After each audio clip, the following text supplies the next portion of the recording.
ihil ang yung din ni simbahan. Kaya sa sige nagtubo, mga 5 katuig ikan karon, katong bata, di naman itong kagandagan. Mamuyak naman to. So, di na sa ito sige siyagit. Ano ang gihatag ni Kristo nga pag-ampo para man sa matag adlaw? Kibaw mo ano? O mo kibaw? Bihimo ginaniya nga matag adlaw, aron kada adlaw kita moampo sa Ginoo. Kaya usahay magod kita, doon natin batasan na maingon tas Ginoo directly or indirectly, ang kalano na mo sa matag simana, ihatag karong adlaw. Namata ng kinaiyahan. Ang kalano na mo sa napo katuig, ihatag karong adlaw. Kana ding naamoy anak niya, magmabdos na ka. Kung sa mga yun ahon-ahon sa inahan, na pinag-ikalima na ni mong anak, kung sa mga yun ahon-ahon ni kamabdos, agoy kung sa may akong ipakaon ani, makapa-eskwela pa baka ko ani. Kadugay pa na, mo eskwela. Di ba? O magisiguro, makuhaan na kayo sunod simana. Ayaw sa naguna-una ang sunod adlaw. Ang nindot, karong adlaw, maoroy imong pangayoon. Nanglitan ako, papalit ko ninyong slot. Di ko may ngong palit mong slot suot sa katuig. Karong adlaw. Gilingay mong tupad. Hindi na palit karong adlaw. Ang tanaway na mapalit ka karong adlaw. Kana, na magipoy 100 pesos diha. Yan, atong slot, nag 100 pesos naman eh. Mapalit mo karong adlaw. Ngayon ka, sunod simana na lang palit kay kanina. Di ka kapalit, sunod simana. Ayaw saan. Naagani kay 100 karon, ipalit dayon. Yan kung hutdon gini mo, ipalit ang imong tanang kwarta diha, imo ari na karong adlaw. Yang mingon ka, nya pa diro sa bay akong ipalit og pagkaon ugma or sunod simana.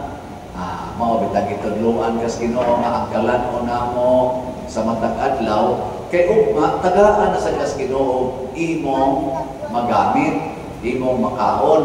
Igsunod adlaw tagaan na sa kas Ginoo, pero magsige kag puspon mao tanga na Ginoo kas grasya.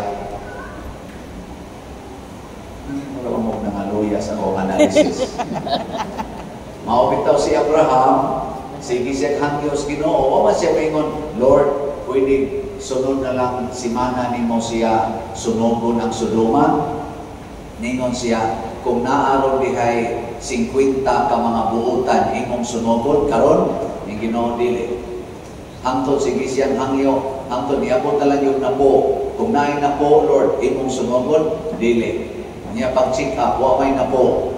Kaya ang tanan dito, pulos naman mga buhamon. Upat na malang kabuok dito ang ito o Ginoo, si Lot, igagaw ni Abraham, iyang asawa o 2 ka anak. Awak abot og napo, mao tong gisunog ang Sodoma o Gomorra. O kinsa man tong mga tawhanan gisunog, kana bang di na maminaw sa Ginoo? Maghimo na sila ilang kaugalingo mga pamaagi. Ang Ginoo mo'y naghatag nila sa tanan, pero supako nilang Ginoo. Kinsa ninyo din ang di yun magsupak-supak sa Ginoo. Tasa ka mo? Kanang di yun mo supak ba? Ay ta? Sunugunon yun mong tanan.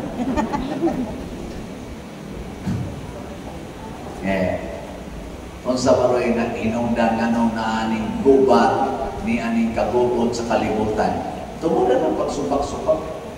Kung kamautang musupak sa mga balao din is yuta, nagsugod na sa atong pagsupak-supak sa Ginoo. Tanawa lang ko na inyong mga buhok. Pila ka buhok ninyo rong nanimba din nisimba tood sa Ginoo, pero siging supak sa colors buhok. Yan, naaday yung tayo pangadziyon karong taon-taon. Matuman ang imong pagbuot din sa yuta, maingon sa langit. Yan, nagpa-colors buhok. Nabiskis kilay, badlisan, naman na. Kana, ginagmay na nga buhat sa pagsupak-supak, pero supak yan po na. Kung makasupak kas gamay, makasupak sa kasdagko ng mga butang, sama ng transplant sa genital organ. Ang laki, butang ang genital organ sa babae. Ang babae, butang ang genital organ sa laki. Dagko-dagko na na. Di ba? Ang laki, magminabay. Ang babae, maglinaki. Kana, dagko-dagko na ng pagsupak. Ang nanganak, putlo ng fallopian tube. Ang di manganak, injeksyonan sad para manganak. Kana, grabe na na. No? Hoy. Tutok mo muna. Kung labaw sa tanan, ang bata awang mahuyuli ni Kristiyan tungod kay wag na sa iyang plano, anang gitawag nila sipyat, i-abort. Kung maunang average of 73 million na abortions in the world every year. Na anas Google, ma-search na ninyo. 73 recorded abortions in the world. Pero di na abortion mga induced abortions. Mauna mga igsoon, tungod sa itong pagkamasinupakon, magkagugot yun ta. Si Abraham, wag magsupak-supak, midawat. Siya ang atong amahan sa pagtuo. Diri sa atong ikaduhang pagbasa, ningon diri, kung si Kristo nagpakamatay para nato, kita sa dunta magpakamatay uban ni Kristo. O kinsa tong mamatay uban ni Kristo, mabanhaw sad uban ni Kristo. Unsa man ang pagkabanhaw? Kalipay o kinabuhi nga way katapusan. Pasabot, kamao kita tang moantos aron mosunod sa sugo sa Ginoo. Karon ang atong Supreme Court nihatag og desisyon anang ilang impeachment ni Vice President. Unsa may desisyon sa Supreme Court, unconstitutional ang fourth impeachment. Unya gisulti sa Supreme Court nga wala na jurisdiction ang Senate sa litigate, pag-hearing, paghusay anang maong impeachment tungod kay wa na moagi sa